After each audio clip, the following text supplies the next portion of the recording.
Who's calling you? Baby's grandma. Abuela, Where are you? in the island. Coño! Why? There is a specific kind of internet fame that has nothing to do with talent. It does not require skill, years of work, or even a particularly good idea. It just requires being strange enough at the right moment for the right number of people to stop and stare. That is the entire foundation the Island Boys built their career on. A hot tub, a freestyle, and 15 seconds of content that spread not because anyone admired it, but because nobody could quite process it. For a while, that was enough. Then came the arrogance, the bad decisions, the scandals, and eventually, the arrests. By the time 2025 was over, the mansion was gone, the money was gone, and one of them was sitting in a jail cell. This is the full story. Frankie and Alex Venegas showed up on the internet's radar in October 2021. The twins were 20 years old, from Florida, and went by the names Kodiak Red and Fly Soldier. Their appearance was impossible to look past. Whoa, hey. Our Twitters. Oh yeah. If you haven't checked our Twitters, you're tripping. What's your Twitter? You don't know about it. It's red 4 times spelled out like my main account. Vertical Dread. Dreadlocks styled to resemble palm trees, diamond-encrusted teeth, tattoos covering nearly every visible part of their bodies from the neck down. They posted a 15-second clip of themselves in a hot tub rapping something called "I'm an Island Boy," and the internet could not look away. I'm an island boy, and I've been trying to make. Oh, I'm an island boy. I'm a just island boy. I'm a just island boy. I'm gonna get key white wine. You're gonna keep that gun. I'll be just staring at the sun. I'm just out fool gazing. The clip did not go viral because it was impressive. It went viral because it was genuinely confusing in a way that made people need to share it. Forwarding it to a friend and watching them react was the entire point. Within days, the view counts were in the millions. Their TikTok account climbed to 7.8 million followers. YouTube brought in 340,000 subscribers. Parodies were appearing on every platform. The Island Boys had become a cultural moment almost entirely by accident. I'm an island boy. I don't know where I was born. I feel a little weird. Like he will do Ryan. You could be like most. Money arrived fast, and they made sure nobody missed it. They began claiming earnings of $1 million a month. A mansion in Miami appeared. Instagram Lives became a near-daily showcase for stacks of cash held up to the camera. Tattoos had already cost them $30,000. Jewelry added another $94,000 on top of that. The spending was as much content as anything else they produced. What they could not see was that the internet was watching and forming a very different opinion. The first real warning arrived before the end of 2021. The twins began promoting a cryptocurrency project to their followers with the kind of energy usually reserved for things that are too good to be true. The pitch centered on potential returns of 100 times the original investment, framed as a ground floor opportunity that followers would regret missing. We made over $1 million. Bro, we were making $40,000 a day. More than that. I'm not even playing with you. Yeah. 60. We was looking at the thing. It says the top of it said you got $60,000 to do. to make. Then the next day we would do that. The next day another 60,000. We're like, man, what the fuck? People who understood how these projects actually functioned looked at what was being promoted and recognized the pattern immediately. The structure fit a paid promotion designed to move a large, trusting, and largely young audience into a failing investment. The clearest red flag was that most of the associated tokens remained unlisted, which is a well-known indicator of a potential rug pull, a setup in which the people behind the project extract the value. So far, what I could tell in terms of their resale value of their jewelry, they're wearing $94,000 worth of jewelry. That would be the resale. Celebrities are talking about products that they're endorsers of. They have to disclose that they are paid endorsers. I am an island boy myself. We are all island boys at the end of the day. If you're a big fan of these rappers, and you know, you want to look out for them. Maybe they don't know you. The reaction online was fast and unforgiving. Anyone putting money into something these two are pushing deserves exactly what they get. This is going to end the same way every other cryptocurrency like this ends. The project did not immediately collapse their audience, but it introduced something into the public perception of them that would not go away. The understanding that these were people willing to use their followers as a financial instrument without any apparent concern for what happened to them afterward. Early 2022 was when the mood around them stopped being amused and started being openly hostile. Their response was to attempt a genuine music career, releasing a fully produced music video for Island Boy with real production value behind it. Cheap Army, welcome with the Island Boys, got a community of investors who are looking to change the world and help us. Bitcoin boys, get all-time highs real soon. 100K, all the way on. 100K. Stop it. Get some help. The result was one of the more lopsided ratios the platform had seen in a while. Over 275,000 dislikes against a like count that did not come close. The comments were savage in a way that felt almost celebratory. Hidden talent like this should stay hidden forever. I was in a really dark place until I watched this and understood that things could always be significantly worse. The ratio itself became part of the story people were telling about them. They kept releasing music. Each new song arrived to its own fresh pile of dislikes and the same audience that had never been fans to begin with. Then came a live show at Club Live in Miami, one of the most reputable venues in the city, which produced footage of them being booed off the stage while people in the crowd laughed. "This is what a reality check looks like," became the general summary online. It was an accurate one. A crowd that boos is at least engaged. A crowd that laughs at you while you perform is telling you something categorically different, and it cannot be spun. Celebrities were entering the conversation by this point. A year-end special on Peacock in late 2021 put Kevin Hart and Snoop Dogg in front of the original clip and filmed their reactions. Snoop held his head in his hands and kept it there.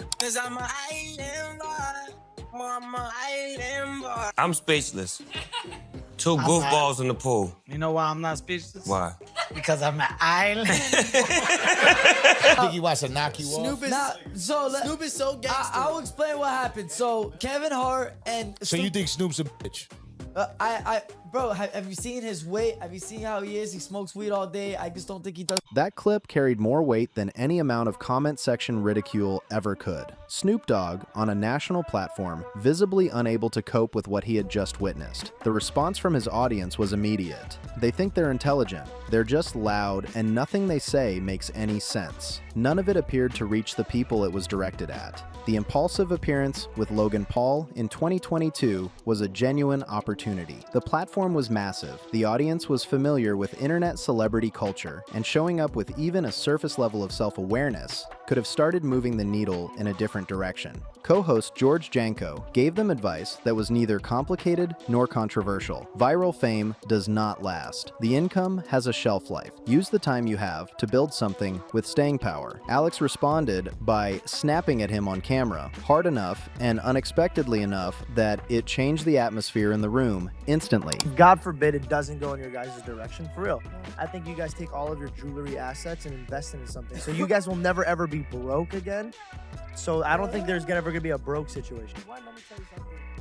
George, stop talking. I don't need financial advice when I probably make more money than you. But that was me being nice. It wasn't me being like, No, hold on. hold on. Podcast. No, Here, I'm moving for you. I was giving you nice advice, bro. I agree with that. Did I say anything? Pow! They stood up and walked out, mid-interview, in front of the hosts and everyone watching live. The reaction from the audience was a combination of frustration and baffled disbelief. When they addressed it afterward, there was no acknowledgement that they had handled it badly. The Impulsive podcast, where you guys ended up walking off. So I wanted to ask you the question, like, do you guys regret walking off that podcast? No, I wouldn't regret it. I went probably 5 times more viral than in that podcast than I probably would have if I just would have had like a regular sit down and talk. I don't know who George is. This guy has got to be like a new guy.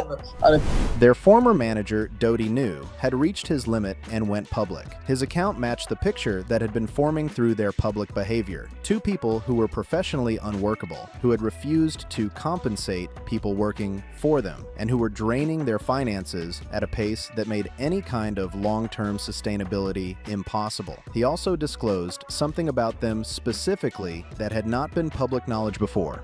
About like $150,000. From what? Your percentage of the cameo money? Yeah. Is that the only money they're bringing in? Mostly, maybe a little bit on. In Spispade, something that added a new layer to everything people already thought they understood about the situation. got in the room and they was in the bathroom, bro. And the door was like, I opened the door, bro, like both their pants. The impulsive walkout and the manager's account pointed in the same direction from two separate angles. These were people who had taken an accidental viral moment as evidence that the normal rules did not apply to them.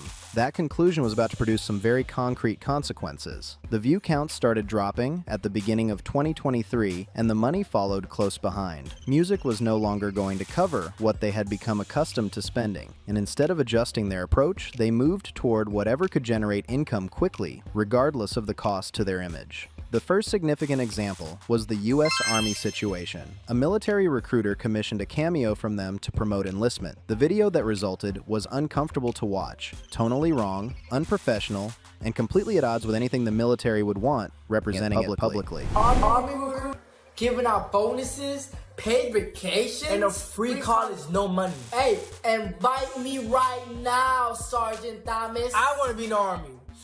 Invite me right now, Thomas. Hey, changing lives, I'm telling you right now, man. Hey, you an island boy, you get with Sergeant Thomas right now. He's helping people right now. He's doing the good, positive things, man, I'm telling you. Because he's a real honorary island boy. We love him.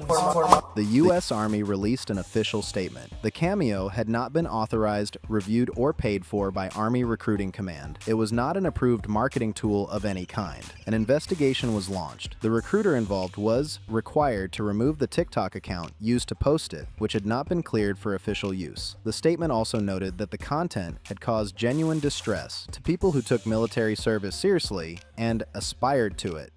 The public had no sympathy to offer. Someone in Army recruitment accidentally discouraged enlistment by putting these two in front of a camera. Beyond the online response, a former U.S. Marine reached out directly to Frankie to address what had happened. Frankie responded with disrespect and a display of cash. I know you got money, you just don't have more money than me, bro. Relax. I don't know, we can do a grand a lap.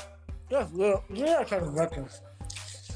I spent that today at the designer stores, bro. I spent $5,000. I genuinely cannot understand why this Marine chose to engage with someone like this. All the respect in the world to him for making the attempt. The other dominant reaction was that watching the exchange resembled an adult trying to hold a rational conversation with a child who had drawn on himself with permanent marker and had no awareness of how people are supposed to interact with each other. What followed is the portion of their story that tends to make people visibly uncomfortable when it comes up. Relevance was slipping, income was dropping. They turned to OnlyFans, not independently, but together. A video of the two brothers kissing circulated, and the disgust that followed crossed every platform simultaneously. It escalated further. Explicit content was posted by both of them, the intent being to generate attention through any means the platform allowed. On Instagram, and I just wanted to find out what the hell was going on. I'm looking at one of my friends who's sitting right here, and I'm trying to picture myself making out with him, and it just really sounds unappealing. The tone in the comments had shifted by this point. The mockery had given way to something more like exhausted disbelief. Whatever it takes to get people talking about them again. I feel genuinely sorry for any children they might have one day. Hey, look at his eye. Look at his eye. Bro, he into that shit. Now he humping the screen with kids. Right, bro. The consensus was that this was the behavior of people who had run out of every other option and were no longer making real decisions, just reacting to whatever would produce a response. A podcast in February 2024 tried to put the topic on the table directly. They refused to engage with it. When the host continued pressing, the situation moved towards something physical. So what's going on with the shit that's with you two kissing each other? Bro, shut your ass up before I break this right there. Hey, yo, that ass, I would love to see you try that. Bro, I would love to see you try that. Who the f*** are you shaking up this?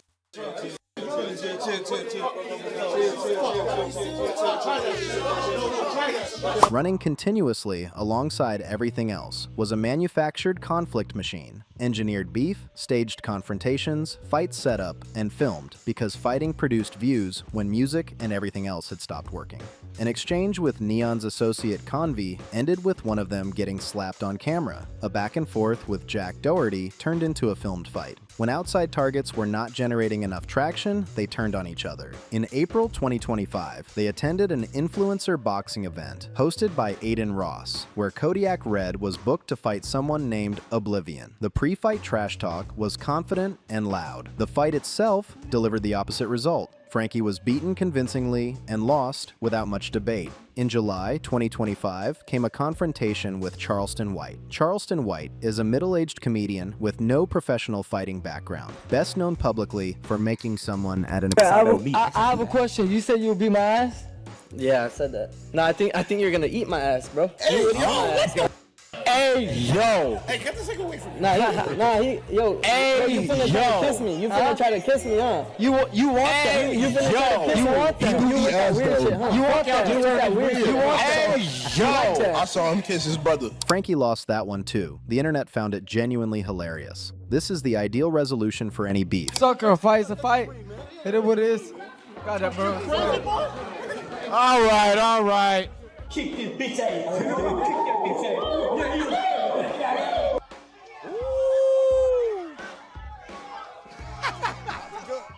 I'm about it. See, he can't see out his way. Oh! Giving up. He's giving up. Ain't no timeout. He's giving up. It's over. Ain't no timeout. Ain't no timeout. It's over. Ain't no timeout. I have watched this 4 times and I cannot stop laughing. Getting beaten by a comedian with no credentials, filmed and shared, comments filling up with laughter. That is the kind of moment that gets attached to a name permanently. While all of this was unfolding online, the actual circumstances of their lives were deteriorating in ways that had nothing to do with view counts. They were filmed at a drive-thru harassing a female worker, asking her explicit questions about her body while she was doing her job. A separate video surfaced showing Frankie slapping a woman in the face, which resulted in a permanent ban from the streaming platform Kick. A filmed argument with their neighbor added more footage to the growing record of how they conducted themselves when cameras were around. Get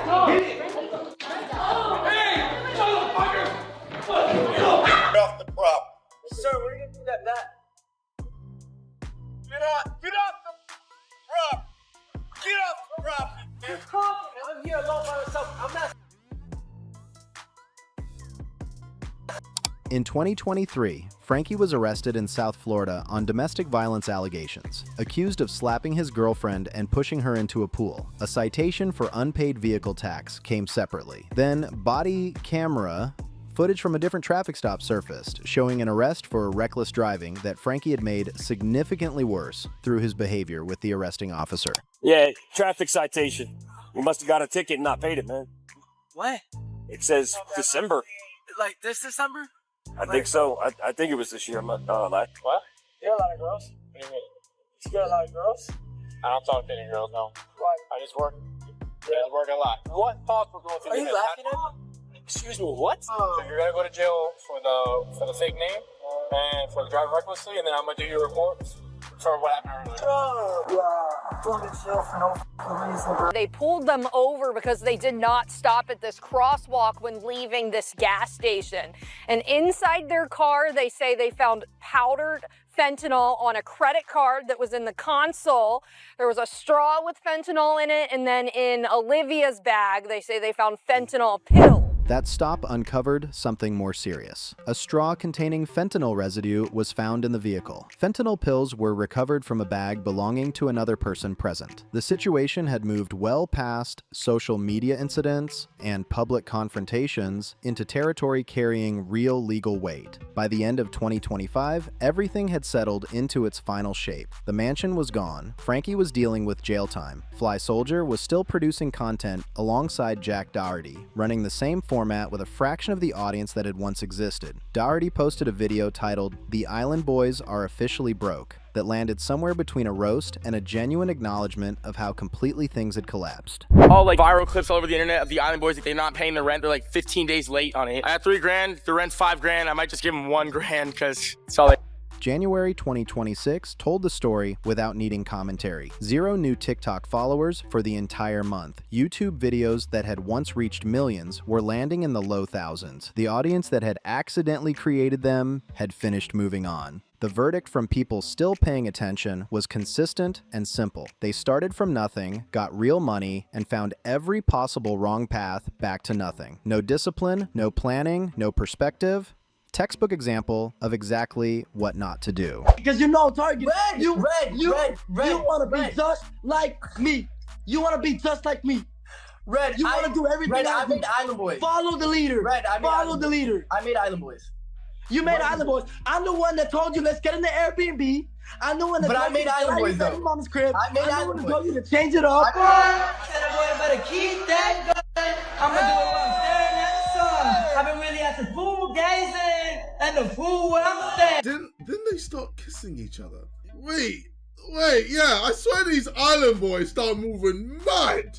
They did like an OnlyFans, but they were brothers, so they started doing stuff on there, and it leaked to Nicole. And more directly, the internet made them famous as a joke, and they spent years proving the joke was the most accurate thing anyone ever said about them. That is the center of it. The original clip traveled because it was bizarre, not because it demonstrated anything worth recognizing. The audience was entertained by the spectacle of it, not by the people behind it. Frankie and Alex watched the numbers climb and concluded that the world had seen something real in them. The world had found them funny and moved on. They never received that part of the message. George Janko sat across from them in 2022 and told them the truth plainly. The window closes. The money runs dry. What you build while you have the attention is all that remains when the attention leaves. They stood up and walked out of the room rather than sit with it. Every single thing that happened to them after that moment is a direct consequence of that choice. Leave your thoughts in the comments. This story tends to generate strong opinions, and I want to hear yours. If the video was worth your time, hit the like button. It makes a genuine difference for the channel. Not subscribed yet? We cover stories like this all the time on BeyondFame. See you in the next one.